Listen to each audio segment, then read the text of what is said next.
انت عارف ان في شركات بتدفع آلاف الدولارات مقابل الخط، مش مجرد الشعار او حتى الهوية البصرية؟ كل يوم بنشوف آلاف الخطوط على الموبايل او على الكمبيوتر او على صفحات السوشيال ميديا او حتى على الويب سايتس بتاعت المواقع. ممكن يكون موقع للأكل او موقع للبراندات عالمية لللبس، او مواقع لبراندات عالمية رياضية زي نايكي او اديداس، وانت مش واخد بالك ان كل ده بيتحكم في قراراتك. الخطوط بتتحكم في كل حاجة حوالينا من غير ما نعرف. الخطوط هي الجندي المجهول حرفيا. 94% من انطباعات الناس على اي موقع او منتج بيكون بسبب البصر، بسبب حاسة البصر، والخط هنا بيلعب دور اساسي ودور كبير جدا. التايبوجرافي مش بس شكل الخط، لان كتير من الناس او كتير من الفيديوهات اللي بشوفها على صفحات السوشيال ميديا يقعد يقولك ان التايبوجرافي ده هو الخط. لا، التايبوجرافي مش مجرد شكل الخط. التايبوجرافي مش مجرد رسمة. التايبوجرافي هو عبارة عن فن ترتيب الحروف عشان تنقل احساس وتقنع الناس قبل ما حتى يقروا الكلمة. يعني ايه؟ يعني احنا هنتكلم عن fundamentals او اساسيات للتايبوجرافي. التايبوجرافي بينقسم لثلاث حاجات اساسية، وهي المسافات والحجم والخط. ازاي؟ الخط هو الشكل العام للحرف او الرسمة بتاعة الحرف، زي ما الخطاط كده بيعمل اشكال زي ما عندنا في العربي مثلا في الخط الكوفي والعثماني والنسخ والرقعة، وفي الانجليش برضو في انواع خطوط كتير، اللي هو الخط اللي هو التايب فيس، الشكل العام للحرف، الفخامة بتاعته او البساطة او الحيوية بتاعت الحرف. عندنا الحجم، السايز او السكيل، النسبة بين العناوين والنص، بتحدد التسلسل البصري او التسلسل الهرمي. التسلسل الهرمي ده كنت اتكلمت عنه في فيديو قبل كده. التسلسل الهرمي ده من اهم المبادئ الاكاديمية والتنفيذية والعملية للجرافيك. زي ايه؟ احنا لما نيجي نمسك مثلا، تعالى نرجع لزمان لما بنمسك مجلة مثلا او جورنان، مش بتلاقي العنوان بخط كبير وتحتيه التايتل بتاع العنوان بخط اصغر؟ التفاصيل مكتوبة بخط معين وبشكل خط معين. اسم الكاتب او الصحفي بيكون مكتوب بخط معين، وممكن يكون بالوان زي اللون الاحمر مثلا او كده. هي دي المقصود بموضوع الحجم او السايز او السكيل. عندنا المسافات، البعد بين الحروف والمسافات في السطور، دي بتأثر على التايبوجرافي أو بتأثر على شكل الخط. الخط في الواقع بيتكلم من غير ما ينطق. كل خط بيبعت رسالة واضحة حتى لو انت مش واعي بيها. ممكن الخط ده يديك إحساس حتى لو انت مش فاهم الكلام المكتوب. يعني مثلا على سبيل المثال، الخط اللي عندنا فوق اللي مكتوب عليه elegance هتحس فيه بالفخامة والأناقة. الخط اللي تحتيه اللي مكتوب عليه strange اللي هي القوة هتحس بيه بقوة وثقة. ليه؟ عشان هو خط بولد. الخط الرفيع ده هتحس فيه ب... ان هو فريندلي، يعني فيه رومانسية او دفى. يعني على سبيل المثال لو احنا جينا نتكلم ان الخط الرفيع ده، يعني دي اساسيات، هي مش حاجة مسلم بيها، لكن دي اساسيات غالبية البراندات بتمشي بيها. الخط الرفيع ده بيحسسك بالفخامة والأناقة. الخط التخين او البولد بيحسسك بالقوة والثقة. يعني مثلا الخط التخين ده ممكن يستخدم في براندات زي نايكي او اديداس. هتلاحظ ان هما بيستخدموا خط تخين. ليه؟ عشان الخط البولد ده بيحسسك بالقوة والثقة، وهو ده المطلوب ك... كشخص بيشتري منتجات رياضية. انت عايز تشتري المنتج ده عشان المنتج ده هيديك قوة وثقة في نفسك. الخط، في خط اللي هو بيبقى ايه، تحسه عامل زي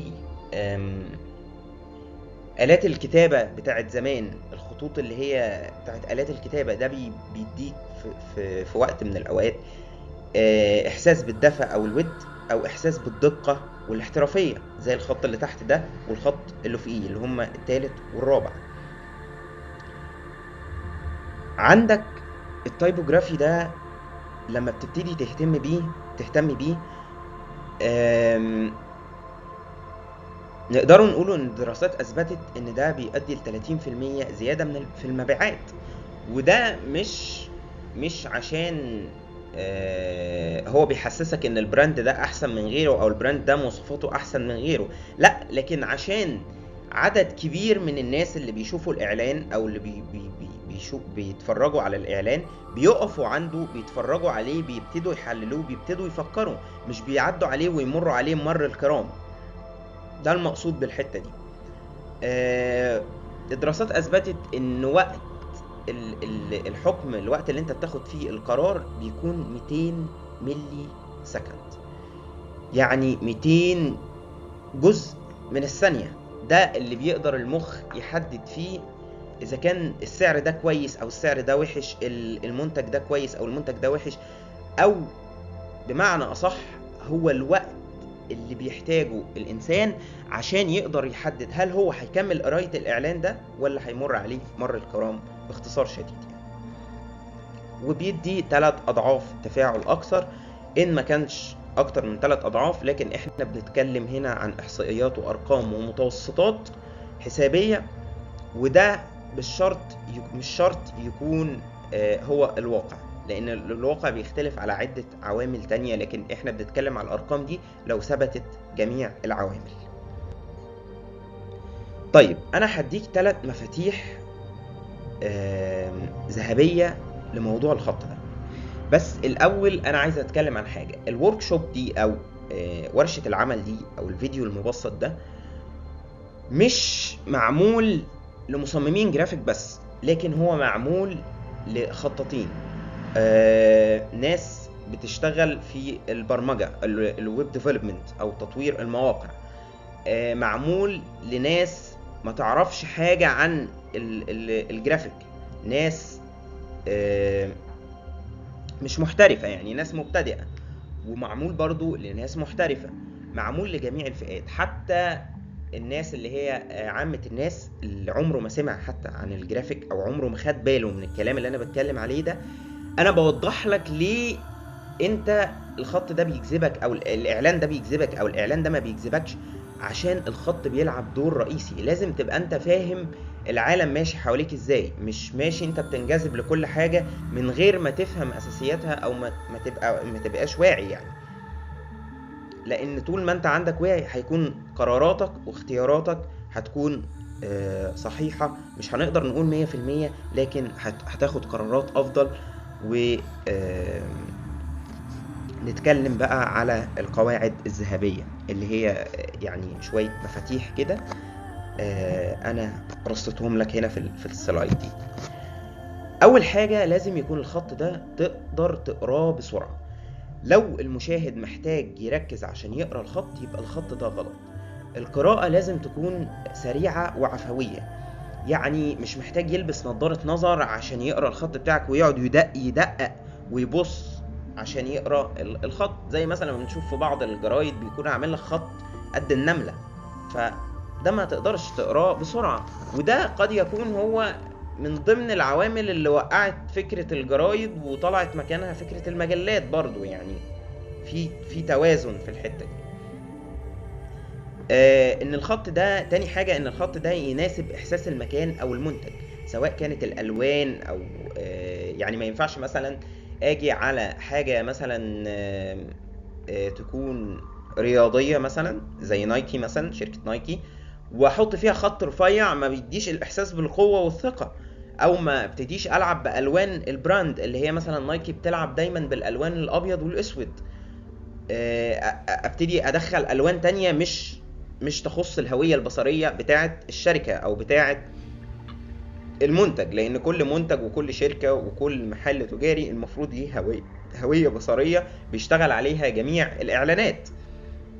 يعني مثلا خط كلاسيكي لشركة محاسبة، خط عصري لتطبيق مثلا زي الفيسبوك او الانستجرام بيكون فيه خطوط عصريه كده او فيها الاحساس الشبابي، لان فئه الشباب هي اللي بتستخدم مثلا تطبيقات زي الانستجرام. الفئه بتاعت الفيسبوك بتستخدم الفئه بتاعتها بتستخدم ناس اكبر سنا شويه من فئه الشباب، وبرضه فئه الشباب، فلازم استخدم خط عصري يناسب الجو اللي انا فيه.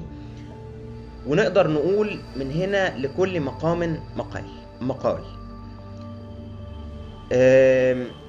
برضو في حاجة تالتة اللي هي تعتبر تكنيكال شوية، هل الخط ده بيقراه الموبايل والكمبيوتر؟ ما في مثلا الاندرويد غير الاي او اس، غير نظام الويندوز، غير نظام اللينكس، غير نظام الابونتو، غير انظمة خاصة بتكون معمولة للشركات. فانا لازم يكون عندي خلفية هل الجهاز ده هيقدر يقرا الخط. يعني مثلا لو عندنا خط مثلا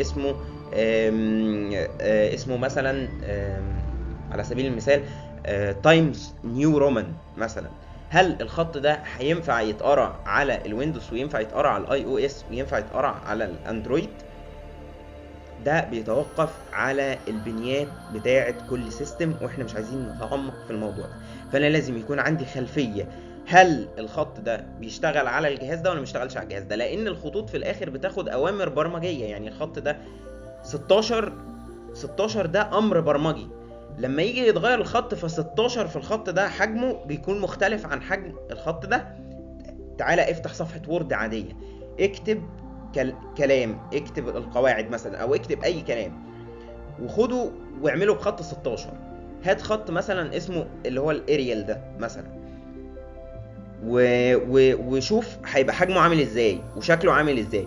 افتح خط تاني اللي هو نيو تايمز رومان، هتلاقي الخط اختلف، المساحة اللي بياخدها الخط اختلفت. يبقى انا لو شغال كويب ديفلوبر او مصمم وابتديت عملت حاجة بناء على مقاييس انا واخدها على السيستم اللي انا شغال عليه اللي هو الويندوز مثلا، فلما جه واحد يفتحها من الاي او اس لقى الخط كبير وداخل في بعضه وكل حاجه داخله في بعض، فبوظ التصميم اللي انت كنت عامله، بوظ المجهود السنين اللي انت كنت شغال فيه. فهي دي الفكره اللي انا عايز اوصلها يعني. اتمنى تكون الموضوع بسيط. عايزك تبص على الخط اللي على الشمال والخط اللي على اليمين وتقول لي ايه الاحساس معاك. يعني ايه 10 ثواني. وقف الفيديو 10 ثواني وفكر. اتمنى تكون وضحت الفكرة. الخط اللي على الشمال ده تحسه خط عشوائي، مش مدي احساس مش واضح، مش بسيط، عبارة عن مجموعة خطوط عشوائية. ولا الخط اللي فوق ليه علاقة بالخط اللي تحت. يعني الخط اللي فوق ده تحسه طفولي، اللي مكتوب عليه لوكسري، اللي مكتوب براند نيم اللي تحتيها على الجهة الشمال تحسه خط رفيع بيدل مثلا على زي ما قلنا على الخطوط اللي هي الكلاسيكية. لكن لما نيجي نبص على الناحية اليمين استخدمنا خلفية مختلفة، استخدمنا كلمة لوكسري بخط أنيق أو فخم، يعني بمعنى أصح بيبرز الكلمة، بيبرز الفخامة. لوكسري يعني الفخامة، فهنا اداك الإحساس اللي انت كنت عايز توصله.